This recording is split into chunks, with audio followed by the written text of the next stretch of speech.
हरे कृष्णा, बहुत बहुत धन्यवाद। तो ये जो लोचन दास ठाकुर का जीवन चरित्र है, जिसमें विशेषता यही है कि विवाहित होकर के भी इन्होंने ब्रह्मचर्य का पालन किया और पत्नी के साथ ब्रह्मचर्य का पालन किया। तो हमारे वैष्णव कैलेंडर में ऐसे 3 दिन लगातार होता है, साल में ये 3 दिन लगातार आते हैं, जिनमें कि इसी प्रकार के वैष्णवों का तिरोभाव है। परसों रामचंद्र कविराज का तिरोभाव था, तो इन्होंने भी विवाहित थे और पत्नी के साथ ब्रह्मचर्य का पालन किया आजीवन। कल जयदेव गोस्वामी का तिरोभाव था, वे भी विवाहित थे और पत्नी के साथ आजीवन ब्रह्मचर्य का पालन किया। और आज लोचन दास ठाकुर का तिरोभाव है, तो तीनों के तिरोभाव भी हैं और तीनों जो है विवाहित हैं और तीनों ही विवाहित होकर के आजीवन ब्रह्मचारी है ना। तो ये जो है साल में 3 दिन हर साल ऐसे होते हैं कि लगातार ऐसा होता है। और आज भी जो है कुछ विशेष योग बना है, 3 सुंदर भक्तों का योग बना है। तो जो सुंदर माधव ने क्या किया? गुरु पूजा। और सुंदर मोहन ने गुरु पूजा कीर्तन, और सुंदर गोपाल ने क्लास। ये तीनों सुंदर और तीनों ब्रह्मचारी। अब वो गृहस्थ होकर के विवाहित होकर ब्रह्मचर्य का पालन संभव नहीं है, तो ये जो है ब्रह्मचारी होकर के ब्रह्मचारी हैं।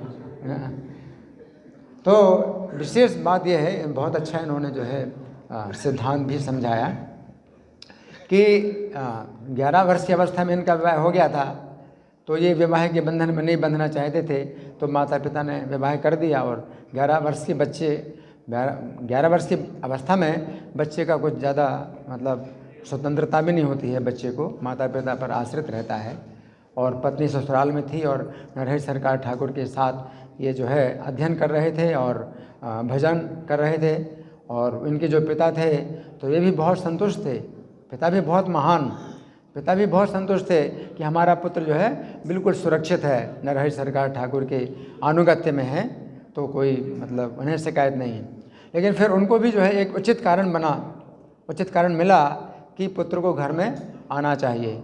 क्यों? अब पत्नी जो है, जो पुत्र वधू है, वो हो गई है, युवती हो गई है, तो उसकी सुरक्षा के लिए अब ज़रूरत है कि वो पति के संरक्षण में रहे।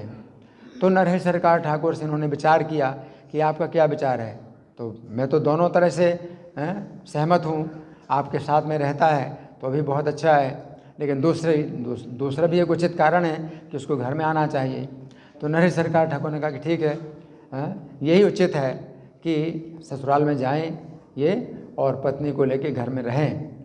तो पत्नी को लेके घर में गए और गुरु की आज्ञा को जो है अब ये उल्लंघन नहीं कर सकते हैं। लेकिन भगवान ने जो है मतलब ऐसा योग बना दिया, ऐसा कारण बना दिया कि पत्नी के साथ ये जो है आजीवन ब्रह्मचारी रहे।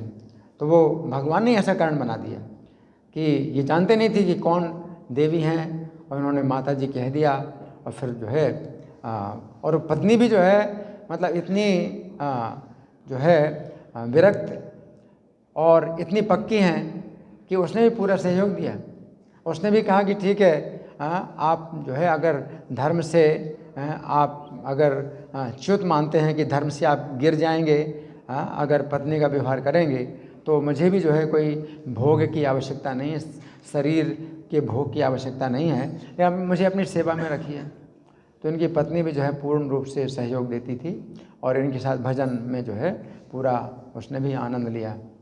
तो ये जो है तभी ऐसा हो सकता है जब पत्नी भी पूरा सहयोग दे। और विवाहित अवस्था में भी कोई व्यक्ति पत्नी के साथ रहे और ब्रह्मचारी रहे तो ये विशेष योग्यता कहलाती है। हम लोग ब्रह्मचारी हैं, ब्रह्मचर्य आश्रम में हैं, तो इसमें कोई जिस विशेष योग्यता नहीं है। लेकिन कोई व्यक्ति विवाहित हो और विवाहित में भी जो पत्नी है पूर्ण समर्पित भी है, हर प्रकार से समर्पित है, और तो भी कोई व्यक्ति ब्रह्मचर्य का पालन करे, तो ये जो है कुछ विशेष योग्यता कहलाती है। तो आज का जो दिन है ये बहुत ही पवित्र है और हमें भी जो है इनसे आज कृपा लेनी चाहिए, क्योंकि ऐसे दिनों में इन महापुरुषों की कृपा का द्वार सीधे खुला रहता है। अन्यथा परंपरा के द्वारा ही हमें माध्यम से हमें कृपा प्राप्त होती है। लेकिन आज के दिन जो है परंपरा के बिना भी इनकी कृपा का द्वार खुला हुआ है। तो हम जो है प्रार्थना करें लोचन दास ठाकुर से कि हमें भी ऐसी कृपा का बिंदु प्राप्त हो तो हमारा जीवन सफल हो। श्री लोचन दास ठाकुर तिरुभाव तिथि महामहोत्सव की जय, श्री प्रभुपाद की जय।